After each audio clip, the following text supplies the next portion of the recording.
Hi hello నమస్తే welcome to Archana's happy home. ఈరోజు మన వీడియోలో ఒక రెసిపీని షేర్ చేసుకుంటున్నాను. అది ఏంటంటే నేను బేబీ పొటాటోస్తో దమ్ ఆలూ రెసిపీ చేశాను. ఇది చాలా ఈజీగా చాలా త్వరగా అయ్యేలాగా చేసుకోవచ్చు. ఈ రెసిపీ అనేది చాలా తొందరగా అవుతుంది. ముందుగా బేబీ పొటాటోస్ని తీసుకొని మంచిగా బాయిల్ చేసి పెట్టుకున్నాను. ఆ తర్వాత పొటాటోస్ ఉడికిన తర్వాత పొట్టు తీసేసుకొని పొటాటోస్ని ఫోర్క్ తోటి ఇట్లా హోల్స్ లాగా చేసి వీడియోలో చూపిన విధంగా హోల్స్ చేసి పెట్టుకున్నాను. ఆ తర్వాత స్టవ్ వెలిగించుకొని కడాయి పెట్టుకొని తగినంత ఆయిల్ వేసుకొని ఆయిల్ వేడైన తర్వాత పోపు దినుసులు వేసుకోవాలి. పోపు దినుసులు అన్నీ వేడైన తర్వాత సన్నగా తరిగిన ఆనియన్ ఉల్లిపాయ ముక్కల్ని వేసుకొని అవి కూడా ఫ్రై అయిన తర్వాత పచ్చిమిర్చి వెల్లుల్లిపాయ అలాగే అల్లం 3 కలిపి చేసుకున్న పేస్ట్ వేసుకున్నాను. అది కూడా మంచిగా పచ్చివాసన పోయేంత వరకు వేయించుకున్నాను. ఆ తర్వాత ఒక బిర్యానీ ఆకు కూడా వేసుకున్నాను ఇందులో. అది కూడా ఫ్రై అయిన తర్వాత టమాటా ప్యూరీని తీసుకున్నాను.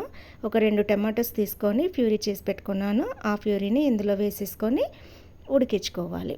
ఇలా ఉడికిన తర్వాత ఒక 2 టేబుల్ స్పూన్ల పెరుగు కూడా వేసుకున్నాను.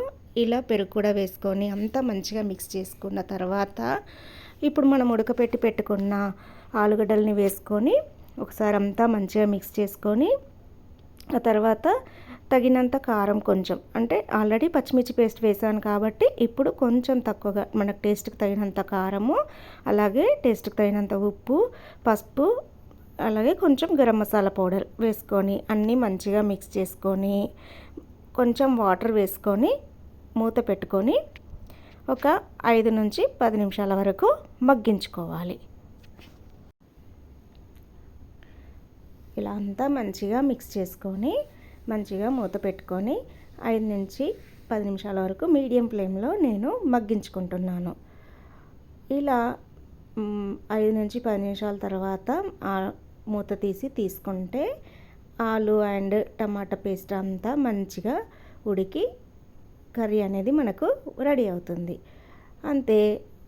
ఇంకా లాస్ట్కి కొత్తిమీర, సన్నగా తరుక్కున్న కొత్తిమీరను వేసుకొని మొత్తం మంచిగా మిక్స్ చేసుకొని ఇంకా స్టవ్ ఆఫ్ చేసేసుకొని సర్వ్ చేసుకోవడమే.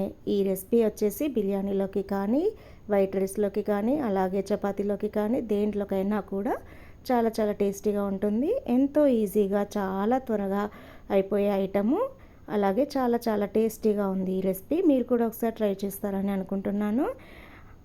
అలాగే నా ఛానల్ని ఇప్పుడే ఎవరైనా ఫస్ట్ టైం చూస్తున్నట్లయితే ప్లీజ్ అండి ఒక లైక్ చేసి సబ్స్క్రైబ్ కూడా చేసుకోకపోతే సబ్స్క్రైబ్ చేసుకోండి. Thank you for watching.